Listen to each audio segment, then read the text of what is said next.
There is a dynamic in America that's just so false, such a false idea, this idea of whiteness. First of all, for something to be true, the equal and opposite must be true. So if there's whiteness, there's blackness.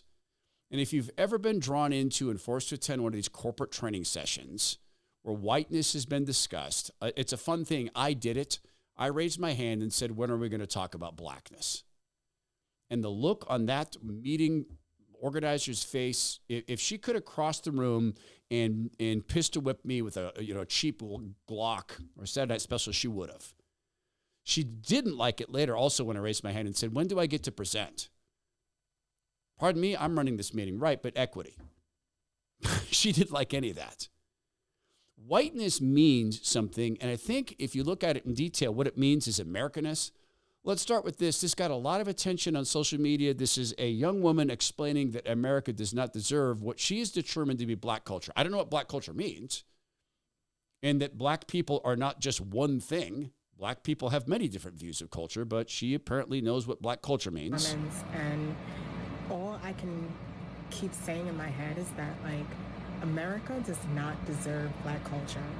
Like, black culture is too good for America.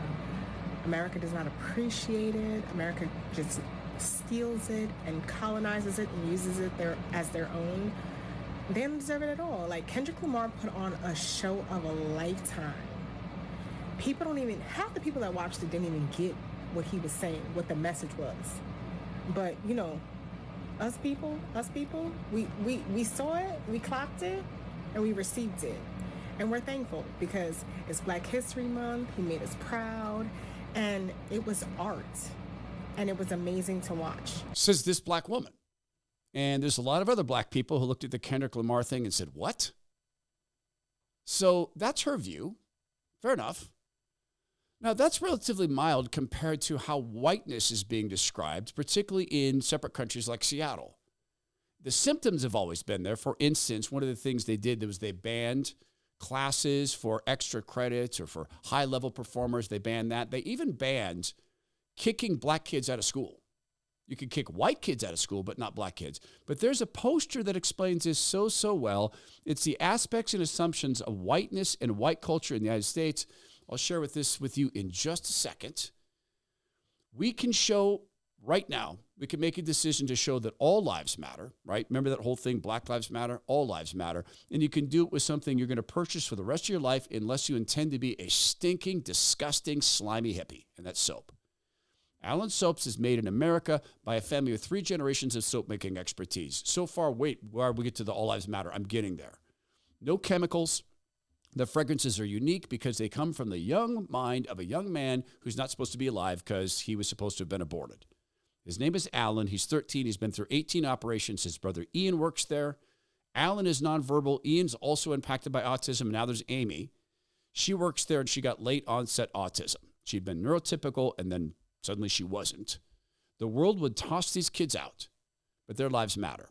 So purchase your soap from big companies who don't like your values or do something better. Go to allensoaps.com/Todd. Get 10% off all their products there. allensoaps.com/Todd. Aspects and assumptions of whiteness and white culture in the United States. It's a beautiful poster. Here's some of the things that whiteness values. Rugged individualism. The individual is the primary unit, self-reliance, independence, and autonomy, highly valued, rewarded. Individuals assumed to be in control of their environment. You get what you deserve. Well, actually, that doesn't sound like white culture to me. That sounds like a pagan culture. Now, we do like individualism, and you are responsible for yourself, but the Lord Jesus teaches us that we're also part of a bigger family in speaking of that. Here's a very, very bad thing, according to these people who are tracking whiteness. The family structure. Nuclear family. Father, mother, 2.3 children is the ideal social unit. Husband's breadwinner and head of the household. Wife's a homemaker and subordinate to the husband. Children should have their own rooms, be independent, comma. Wait, that sounds very biblical except for the bedroom part. And yes, there are many, many women who go earn a living outside the home. But that's whiteness? No, that's biblicalness. It's also Americanness. Emphasis on the scientific method. Objective, rational, linear thinking, cause and effect relationships, quantitative emphasis. Do you mean actually being objective and using intellectual rigor in how you track things and measure things? History, based on Northern European immigrants' experience in the United States. Heavy focus on the British Empire. Primacy of Western, Greek, Roman, and Judeo-Christian tradition. Why? Because that was how our country was founded. Along these lines and inspired by those ideas. And it continues. Protestant work ethic. Christianity is a religion. Status, power, and authority. And future orientation. Being on time. Literally being on time for meetings is whiteness. Can I also point something out about African tribes? Now, I can't prove this, but I can state it almost certainly. I bet you in the tribal wars between the African tribes, I'm going to bet you that the tribes who agreed to show up on time won battles. And the tribes who said, we'll get there whenever, I bet they lost. And cultures that take some people and say, you don't need to be on time, you're ruining entire groups of kids. May God forgive you.